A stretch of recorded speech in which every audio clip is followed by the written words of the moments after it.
మొన్న ఈ మధ్య ఒక ఆర్టికల్ వచ్చింది.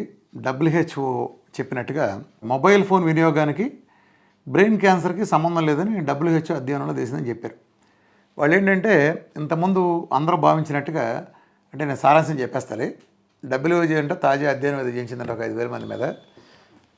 ఏంట్రా అధ్యయనం అంటే, వీళ్ళు ఇంతకుముందు ఒక టాక్ వచ్చింది, సెల్ ఫోన్ విపరీతంగా వాడటం వలన మనకి బ్రెయిన్ క్యాన్సర్లు వస్తున్నాయని. దాని మీద అలాంటిది ఏం లేదు. అంటే వీళ్ళు ఏమన్నారంటే, అలాంటి స్టడీస్ వచ్చినాయి కాబట్టి స్టడీస్కి వ్యతిరేకంగా ఆ స్టడీస్ చేసిందేమో క్యాన్సర్ సంబంధించిన వాళ్ళు చేశారు, కానీ ఈ స్టడీస్ చేసిందేమో రేడియేషన్కి సంబంధించి ప్రభావం ఎలా ఉందని చెప్పేవాళ్ళు చేశారు.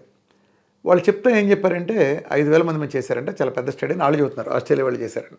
మొబైల్ వాడటం వలన బ్రెయిన్కి సంబంధించి క్యాన్సర్, కొన్ని రకాల క్యాన్సర్లు రావని చెబుతున్నారు. అంటే బ్రెయిన్కి సంబంధించి ఏమీ రావని, అంటే మొబైల్ మూలన హాని లేదని వాళ్ళు అంత బలంగా డబ్ల్యూహెచ్ఓ చెప్పాల్సిన అవసరం ఉంది.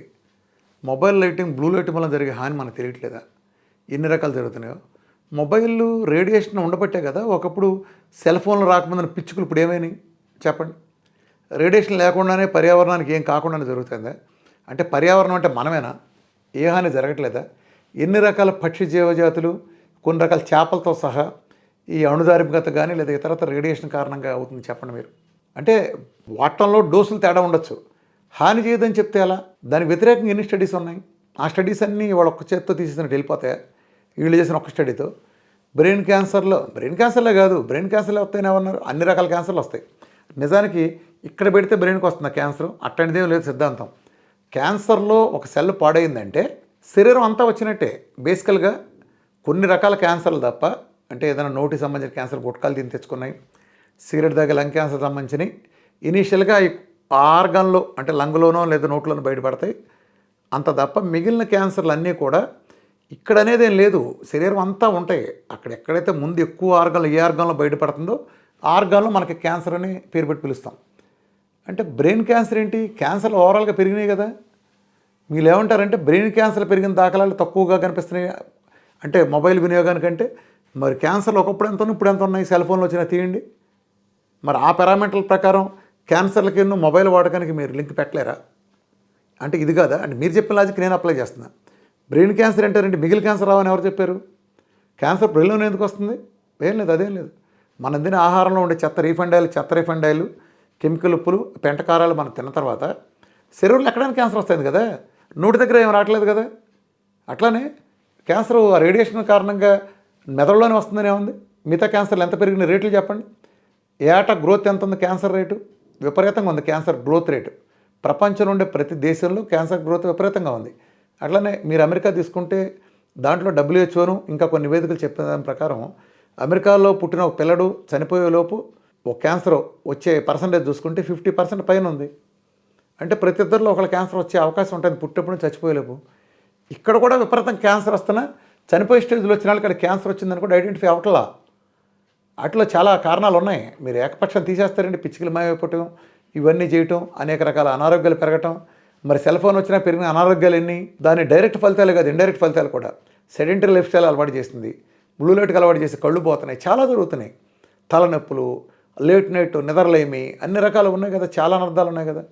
సో అది తప్పు అధ్యయనం. అలాంటి డబ్ల్యూహెచ్ఓ ఎంకరేజ్ చేయకూడదు. వీలైనంత మొబైల్ వాడకానికి దూరంగా ఉండమని చెప్పాలి. టెక్నాలజీలో మనల్ని చాలా పాడు చేయడానికి చాలా ఉన్నాయి, అన్నిటికీ దూరంగా ఉండాలి. అలానే బ్రెయిన్ క్యాన్సర్ వస్తే వాళ్ళు తగ్గదని అనేక మంది చెప్తారు, అంత సీన్ ఏమి లేదు. మా దగ్గర ఒక ఆయన యాక్చువల్ క్యాన్సర్ సిస్టులు 3 బ్రెయిన్ క్యాన్సర్ అంతకుముందు చేసిన ట్రీట్మెంట్ కారణంగా విపరీతంగా పెరిగినాయి. తక్కువ ఉండేది కాస్త, అంటే బేసికల్గా లంగ్లో ఉండేది కాస్త బ్రెయిన్ స్ప్రెడ్ అయింది, అంతే కదా. వైద్యంలో జరిగేది అదేగా. వీళ్ళు ఒక వైద్యం చేస్తే రెండో దానికి స్ప్రెడ్ అయినట్టు అయింది. ఆయనకి 3 సిస్టులతో నా దగ్గరికి వచ్చారు. మీరు ఇక్కడ పక్కన రిపోర్ట్ ఉన్న చూడండి, 18x18, 28x18, 28x18 ఇట్లా 3 రకాల సిస్టులు ఉంటే 3 లేచిపోయింది. ఒక 4x3 mm ఒక్కటి మిగిలింది, అది కూడా క్యాన్సర్ కాదు, కంప్లీట్ తగ్గిపోయింది, నో యాక్టివిటీ. పెట్ స్కాన్లో కూడా మొత్తం అన్ని 0 అయిన సందర్భం. క్యాన్సర్ అంతా తగ్గిపోయింది. జస్ట్ 6 నెలల డేట్ పారాసెటమాల్ కూడా వాడాల. ఎందుకు తగ్గుతుంది? బ్రెయిన్ క్యాన్సర్ కూడా చక్కగా తగ్గుతాయి. ఏదైనా సరే కోకోనట్ ఆయిల్ అద్భుతమైన మేలు చేస్తుంది, అలాగే బ్రెయిన్కి మేలు చేసేది ఒమేగా 3.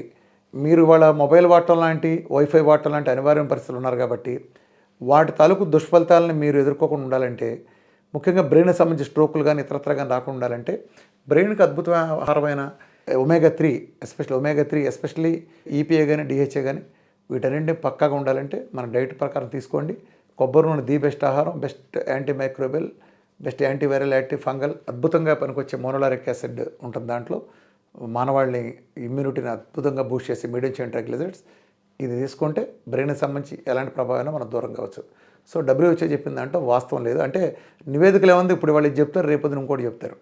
ఇప్పుడు ఇది వచ్చింది కదా అని అన్ని మిగతా నివేదికలన్నీ కొట్టి ఒకదంతో అవతల పారలేం కదా. ఇదొక ఇండిపెండెంట్ స్టడీ, మొబైల్ కంపెనీలను ప్రభావితం చేసిన ఇండిపెండెంట్ స్టడీ. అంతవరకు తీసుకోవాలి మనం. Thank you.